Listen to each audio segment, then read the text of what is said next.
So you're the founder of a business who is up to your eyeballs in being the rainmaker and everything else in your business. Like you're running around with like 8 arms trying to do all of it. So you go and hire a salesperson because you want to take some of that off of your plate. You quickly realize as soon as that salesperson starts, I have to keep being rainmaker for a while. And I have to keep all these other plates that I'm spinning going and also find time to train and onboard and get this salesperson up to speed. But here's the thing. If you skip this part, if you ignore that third piece of getting the person up to speed with proper training, proper onboarding, proper support, you have not only wasted a boatload of time and stepped backwards because there was time lost in that and energy lost and probably money lost. So you can't ignore that part. And what I'm going to do in this video is I'm going to give you a really simple framework that you can use to create a bulletproof onboarding and training for your new sales hire. And if you stick with me till the end, I'll also give you a template that you can use along with a prompt that you can plug into the AI tool of your choice, Copilot or GPT, whatever it is,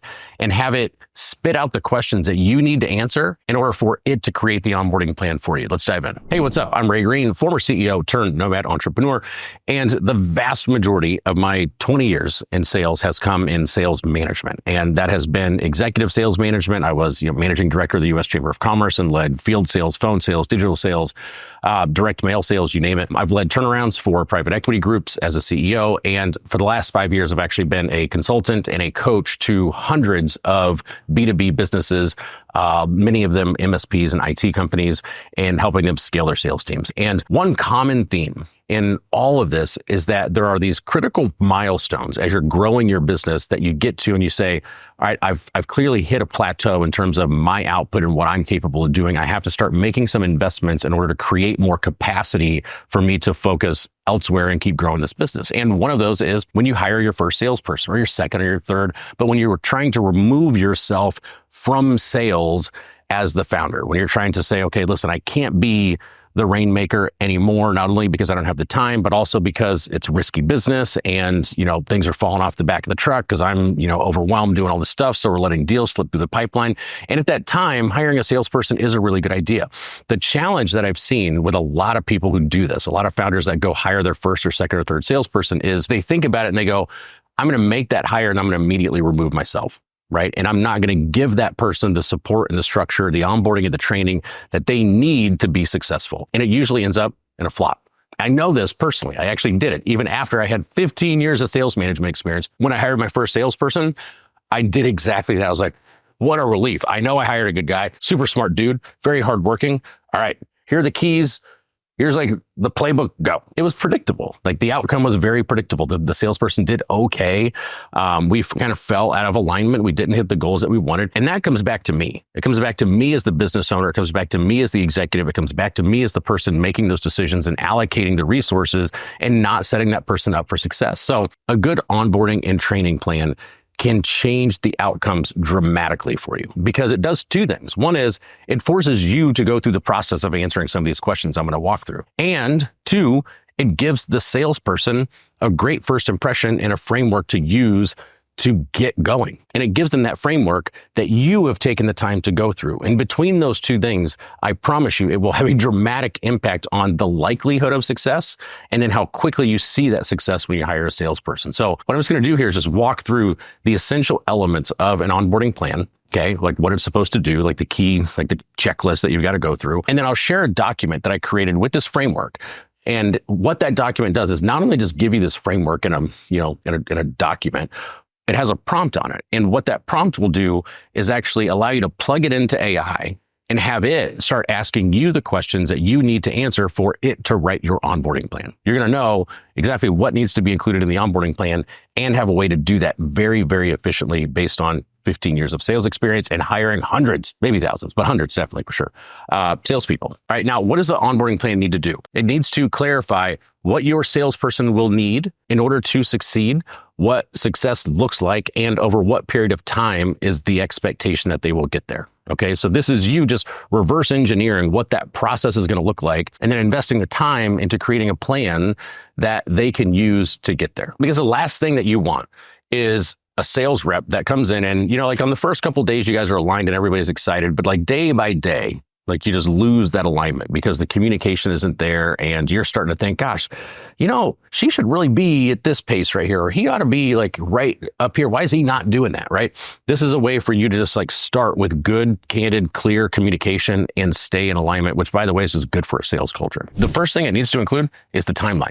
Right? So what is the timeline for the onboarding plan that you're creating? It will vary depending on the level of salesperson that you're hiring, the industry that you're in. I like to look at the sales cycle, right? Like that's a really good starting point to say, what is the timeline for this onboarding? Because if you have a product or service that has a 6-month sales cycle, typically. So like from the point of first contact, you're doing discovery or all of that, to the point of conversion and actually closing a deal. If it takes 6 months to do that, it doesn't really help to have a 2-week onboarding plan. How are they going to know if they're on track? Like into month 3, into month 4, into month 5, they shouldn't even have any deals based on the average sales cycle. So you want something that's going to generally cover the ramp up period to production. Then we need to look at it and say, all right, what all does this onboarding plan need to succeed, right? Like I want this to be the playbook of success for the salesperson. So what all are the things that they need in order to reach success and hit the goals that I want them to hit? And I'm sure that they want to hit. The first thing is they need to know, what are they selling? I know, crazy, right? What is it that you're actually selling? What are the features of your products? What are the benefits of your products? What is entailed? Right? Like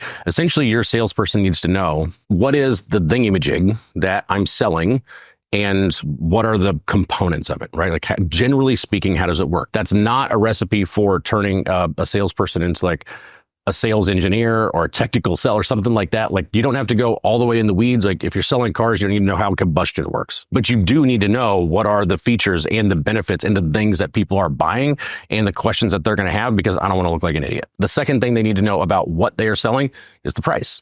Okay. Like, so I know what the service is. I know what the product is. I can kind of explain it. I get that. How much is it? Do you have dedicated packages? Do you have specific offers? Do you have onboarding fees? What are the things that you are selling and how much do they cost? Right. And within that, if the salesperson has any degree of negotiation, they need to know that too. Okay. And then how that's based. Is it based on margin, or is it based on minimums, or is it based on something else?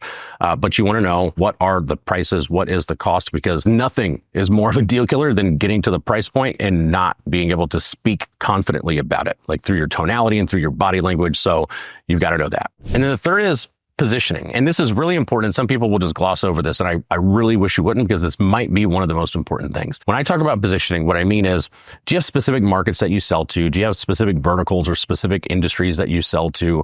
And how you're positioned in the marketplace is super helpful. But more specifically, do you know what your USP is? Do you know what your unique selling proposition is? Do you know, and can you explain and articulate why people choose you? What makes you better than somebody else? Do you have battle cards with your competitors, right? Do you know who they are and why people tend to pick you and what your strengths are?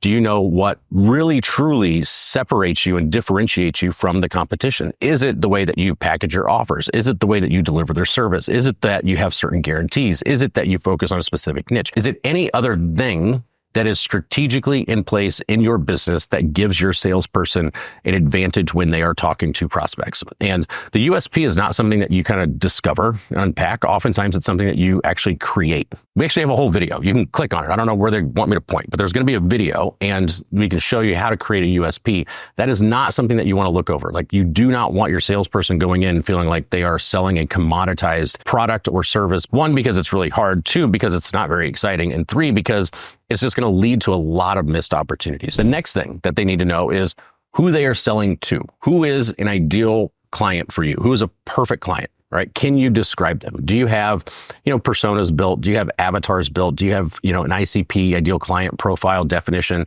Like anything that you have that would allow your salesperson to know and see and describe who the best fit client is going to be, right? Now, that's not just picking, hey, we like CEOs in this revenue range. It's a start. But we like CEOs in this revenue range. And typically when they have this type of situation, or they have this type of problem, or they are experiencing these types of pains, right? These are the problems that we hear that they're actually trying to solve. They're causing those pains. And these are the mistakes that they're making trying to solve these things on their own without our help, right? Like, I want to really know who I'm selling to. And that's what I want to convey to my salesperson, so that they can be really strategic and confident when they see the ICP or the ideal client. They go, This is it. I know we can help you. Can you describe and tell them who a perfect client is? And some guides on that can also include like, what are the demographics, right? Like, if it's relevant, what are the demographics? What are the firmographics? Like, what's the company look like? And what's, is there a certain type of business model? Or is there a certain geography? Or is there certain size? Or, maybe number of employees or stations, something like that. And then what are the psychographics? Okay. And the psychographics are, how does that person think? What are the personality characteristics that tend to lead that person to buy our stuff? And one way to think about this is just think about like Tiffany's, right? Like a jeweler. They appeal to a specific avatar, a certain persona, a certain type of personality. And the person that buys Tiffany's has certain characteristics that make up a psychographic, right? Like that's not the stuff that you can necessarily measure. It's almost the subjective stuff that you use to describe what people are or who the best fit clients are or, particular mindsets that they tend to have. So that's what we're looking for on best fit client. We're also looking to explain who the bad fit clients are. Right? Like who are not good fits here? Can you describe them? And can you describe what are the warning flags? Why are they not a good fit? Right? Like, is there a particular type of psychographic or company or business model or something that just tends not to get good results with you? Is there a particular business model or personality type or, whatever it is, like something that tends to lead to clients that you either fire or they fire you, or they don't get results, or they don't get results in time, or there's higher chargebacks, or whatever it is. But chances are, if you have done enough sales and you've been in business long enough, you have a sense of the people that you've gotten really great results with and that you love to work with and people that you don't. Who are the people that you don't? Why is that? And how can your salesperson spot that, right? Like what are the warning signs as they're going through the process that they can say, maybe this isn't for you. Next up, they need to know how to sell it, right? Like that's exactly what you want. And so you understand what you're selling, you understand who you're selling to. Now we want to know, okay, how do I do this? Well, a good place to start here is sales playbook, right? So what is the presentation? What is the scripting? Do you have a talk track? Do you have an objections playbook? Do you have anything that represents anything that reflects how this person is supposed to run the sales process? Now, depending on what kind of salesperson you're hiring and what kind of role it is and what you're selling, you may have scripts that you want followed verbatim. You may have frameworks that you say there's no way to follow what we're doing verbatim, but this is the framework that we want to use. Whatever that is, you want to make sure that they have a structure and clear expectations on how to go about selling this, the words to use and how to use them in your sales process. And then after sales playbooks, you have the sales process. I want the sales rep to know what are the funnels that we have running? What are the sources of leads that we have right now? What are the campaigns that we have going? I want to show them. I want them to see those, and I want them to go visit those things and kind of go through it as they would if they were a prospect. If there is a specific funnel that you have people going through, your sales rep should know exactly what's in that funnel. They should know what emails people are getting. They should know the different funnels that people have potentially touched, or the different lead magnets that are potentially out there, or the different pieces of content, or whatever it is. So try to reverse engineer and explain to your sales rep when you're talking to people, this is, roughly speaking, the journey that they have gone on, or the touch points that they have hit, or the things that they are receiving before you talk to them. The more that they're able to understand the process that people went through, or the journey that people went through before they talk to them, the more relevant the questions that they are going to ask are, and the more they'll be able to relate to people and build rapport. Then we look at tech and tools. All right. It's what's the CRM? How do they use it? How do they log in? Like what's expected of them? Like what are the, what's the process? How do I log a call? How do I move an opportunity or a deal to someplace else? Like what are the basic guidelines around this? What are the other sales tech or the marketing stuff that you have that they have access to that may be producing leads or generating leads? How do they process a sale? Right? The last thing you want to do is they get a yes and they go, oh shit, I don't know what to do. Like, hold on, let me figure this out. Like, how do they actually process a sale? How do they process a no? What are the other SOPs that are around systems and technology and tools that you have and that they're going to need access to? And think about those things in advance, because nothing sucks more than like you're excited to start a new job and then you get in there and you realize, oh, they didn't even set me up in the CRM, or there's not even like a walkthrough of how to use a dialer or, use their email or whatever it is. So, get them plugged in and give some thought to this and make it a good first impression. Then look at reporting and tracking and analytics.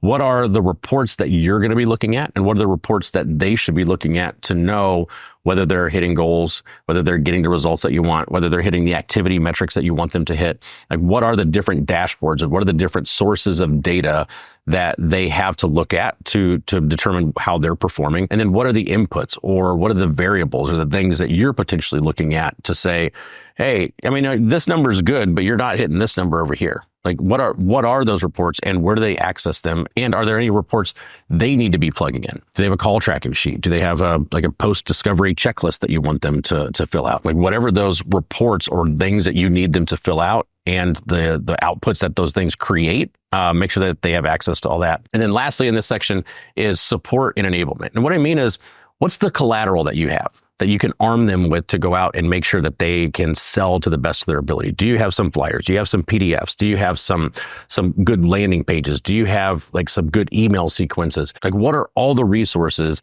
that we have created to support and enable sales right now? And where do I find those things? Is there a table of contents? Is it all in one place? Is it kind of spread out all over the place? Like, the last thing you want them doing is out selling and not even aware of some of the tools that you've created for them. Like, man, why haven't you been sharing this thing? We actually have something to overcome that objection. Like, and it can be even your content, right? Like, I actually use content in our sales process. Like, we will take objections and oftentimes record a video or write a post or do something that addresses that objection proactively. And my salespeople will know, hey, that's usually for that objection. That's usually for that. And we put those things into the booking funnel and elsewhere, but the salespeople know where they are so they can use them. And then lastly, they need to know how to measure their success. And I've hit on this a couple times in different areas, but it's sales, right? Like, sales is so, input and output driven that this part needs to be crystal clear. And in this section, I would start with compensation. I would say, all right, here is the comp plan. Make it as simple and clear as day, like how they are going to win, like all of the 17 tiers and shit like that confuses people. Like, you never get any performance boost. You never get a change in behavior. So try to keep it simple, but lay out what the comp plan is. Lay out what OT is. That's how you built this comp plan, assuming that they are going to hit some numbers and get some output. Lay that out for them. Be transparent about it. And tell them these are the things that need to happen in order to hit that OTE. Make this number of calls. You need to get this conversion rate. You need to get this close rate at the end of the deal. You need to, and if you can lay that out and the salesperson can see, this is my pathway to that number. And if they have that, and if they believe that, if it's like a fairly realistic scenario that you've laid out, that will do wonders in terms of getting your salesperson to ramp up really quickly. When they can't see the path, that's where you get disengagement. That's where you get people kind of quietly going, I'm never going to hit this number. And I see that a lot as a consultant when we run audits. We'll go on, we'll talk to people, and the salesperson will be like, nobody's going to hit those goals. Nobody's hit those goals in 2 years. Like, and you go, okay. When you have that disconnect, it costs you money. All right. So this is the time to say, hey, I've thought this through. This is a real earning potential. This is how you're going to get there. And this is what that looks like. And then next they need to know, what's the sales ramp up expectation? Okay. And again, this is different if I'm hiring an SDR or I'm hiring a BDR with a much faster feedback loop and a much tighter sales cycle versus hiring an enterprise sales rep. Like, this is going to change. But what I need them to know is, at any point in the process of this onboarding and this training, are they on track? Right? Like, as they're just starting to get some discovery calls, they're just getting their first closing calls. And we know that their close rate's not going to be very high and, right out of the gates. And we know these variables and these variables. Can they look at basically a map? Can they look at a map to 100% of when they're supposed to be at goals? Right? Okay. So at this stage, we expect you to be at 50%. At this stage, we'll be at 70%. At this stage, it'll be 90%. At this stage, it'll be 100%. Here's where we expect you to be at full production. This is what full production goals are. This is what minimum standards are. And the more clarity that you can create asynchronously, meaning they know what you're thinking because you guys have reports and you have systems that allow you to communicate and understand what the expectations are and whether you're hitting goals or whether you're not hitting goals, and do that asynchronously without you having to have a meeting every single time or feel like you've got to go out and do like rah cheerleader shit in order to get people motivated. That is something that helps you both in terms of efficiency and effectiveness, but it also just creates a good culture. So that's what I mean about sales ramp up. That is strictly in terms of results and performance. Where are they supposed to be at and when in this journey that you have them starting on? Okay. Then the next thing I'm looking at is, what is the knowledge and experience ramp up? When you look at the sales ramp up, you can look at that and say, hey, Jimmy or Sally, you start here, but you're actually not making calls, for the first couple of weeks. And then you're, barely making calls, but we know you're not going to be good enough yet. And then we're going to coach you here. So we're just looking at numbers, right?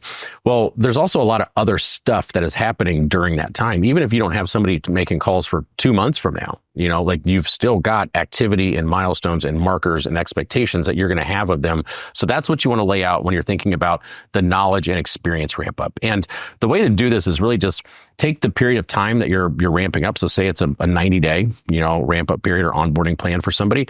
Then to break that down into weeks. All right, week 1, week 2, week 3, week 4, week 5, and then look at that and say, okay, what's a reasonable expectation for the chunk of stuff that they're going to need to do this week, and then the following week, and then the following week. Now, once you've gone through this a few times with different sales reps, you'll get it really dialed in. So you may be guessing to a degree, but look at it and say, okay, week 1, I know there's going to have to be a lot of tech setup. Right? We're going to have to get them plugged into CRMs, and we're going to have to get them plugged into, dialers, and we're going to have to get them added to reports, and we're, going to have to, call the help desk and get them plugged into this and that.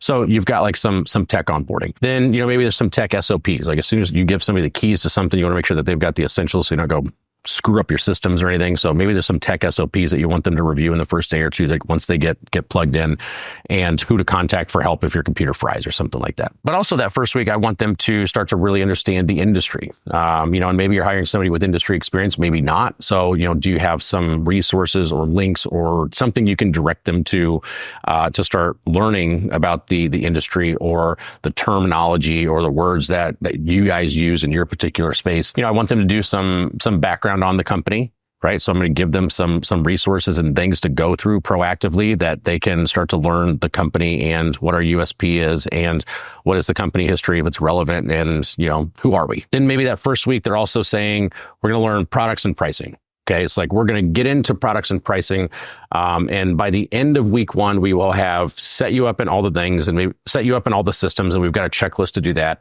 And you've reviewed all of these resources about the industry and the company and the products and the pricing. Cool. Week 2, we want you to learn a lot about the ideal client. What is the best fit client? What is a bad fit client? What are the pains that they have, right? That they're experiencing, and the symptoms that they have, and what are the problems that are causing them, and what are the mistakes that they're making trying to solve these problems without me. I want you to do like a real deep dive on that. And then here's some resources and things that you can use to get up to speed on what all those things are. And then also this week, we're going to have you start shadowing, Judy, or maybe it's me, like as the business owner, maybe I'm the one doing prospecting. And I say, and then I want you to shadow me for, 3 to 5 hours, so that you can see how I'm doing the prospecting activity and start to document what you're seeing in terms of a checklist or a process to follow. Okay. So that's like a good week 2. Week 3, I actually want you to start doing some prospecting, and I'll shadow you. And we're going to want you to listen to, 15 discovery calls and review the objection handling playbook and give me a review of the talk track for you, right? Like maybe, if you don't have them reading a script verbatim, maybe you have like a framework or something they can use with a little bit of flexibility, which is something I like to do with salespeople, is allow them to take stuff and put it into their own words. So we're going to start doing that in week 3. And so you just go through week by week by week and break that down to the best of your ability. Again, it won't be perfect, but it will send a really good first impression. It will expedite the ramp up period because there's at least some clarity on what's expected. And it will be an overall better experience for your salesperson because you will have taken the time to lay this foundation, and that shows. Right. And when a salesperson walks in to a new business and they look around and they feel like they've just been tossed into a cubicle or whatever it is and not given what they need to succeed and not having been given much thought, and I'm just a mercenary here that they don't really give a shit about. That's not what you want. Like, you want a good, engaged team player when they start. And that starts with you investing the time to build that foundation for them. Now you may be thinking, Ray, this is a ton. Like, holy shit, that's going to take me forever. I get it. I've read a ton of these. Here's the good news for you. What I've done is I've taken all of this and I've put it into a framework, and I've put it into a Google Doc that I'll put a link to in the description below. And that'll take you to a link that you can either get access to it, or we'll send it to you on email or something like that. But you'll get access to this. Here's the cool part, because every business is so different. I thought through, how can I make this efficient for you? I think it is so important that you actually do this for your new sales hires in order to help them be effective and get to performance and help them help you. I think it's so important that I really thought, like, how can I make this easy to ensure that the busy business owner who's already got 20 plates spinning can actually do this? So not only does this document have the framework, what it has is a prompt at the top. And the prompt at the top says, hey, AI, tool of your choice, Copilot, whatever it is, you are a world-class sales trainer and onboarder, best in the world. And this is the framework that you use to get people up to speed. Can you please review this carefully and ask me what questions you need in order to write this plan for me. Okay, so you're going to drop that in, and AI is going to spit out a bunch of questions. One of two things is going to happen. You're going to look at that and go, cool, I can whip through this. Like, I've got most of this sitting around here, and I'm going to block an hour and knock this thing out. Or you're going to look at that and go, I don't have all this shit. Like, I don't have the details about a persona or an avatar or a target market or our ideal client. I don't know what our USP is. I don't have our sales processes documented. I don't have and here's the thing. I'll be completely candid with you. That's okay. But what that is a symptom of not having the things that you need to bring that salesperson into an environment that maximizes their likelihood of success, period. What feels like a lot of work right now, like being clear on who your market is and what your process is and what this map needs to look like for the next 60, 90, 120 days or whatever it is, the work that's involved in doing that, if you invest the work into that, I assure you, beyond every shred of doubt that I have, it'll save you a ton of time and make you a lot more money over the long haul. And it's one heavy lift to put a lot of thought and a lot of strategy into something that dramatically increases the probability of success, though. And that success is a hit directly to your top line. The other thing is, this is an asset that you can use and refine. Like, for example, what I've done before is I've been completely transparent with new salespeople. And what I've said is, hey, you're coming into, this is the first time we've done this. I've invested a lot of time. I've done the best that I can. I've got this mapped out. What I would love for you to do is go through this process and this onboarding document with me. And as you do, take notes and let's review at the end of this 90 days, what all needs to be addressed. What did we miss? What did we need to incorporate? What was redundant, things like that. So just more reps will actually help you refine this thing. But if you take this framework, you use this prompt, you put it into AI, and then you let AI ask you the questions that it needs to write this thing for you, which, by the way, is super fun to me. I've always thought of AI as something I tell what to do instead of saying, hey, tell me what to do. What do you need from me in order to be a great resource and build this thing? What do you need from me? So it's kind of like reverse prompting. If you go through that, you'll save a ton of time. AI will help you fast track this onboarding plan, and it will identify the gaps, right? And if you don't have 100%, that's fine. That's okay. Don't let that necessarily keep you. But if you don't have the bulk of this, if you don't have the majority of it, just know that the correlation to the amount of this that you have done and the likelihood of success is pretty high. Okay, it's not a perfect one, but it's pretty damn high. So just jump on down to that link in the description, grab your copy of the framework, plug it into AI, and then let me know how it does for you. Let me know if you have any questions in the comments below, or if you get some really awesome outputs. I would love to hear about that as well. And if you see any ways to improve it, let's drop it in. Let's help the community. So I hope this has been helpful for you. If it has, subscribe to the channel for more business and sales tips. Adios.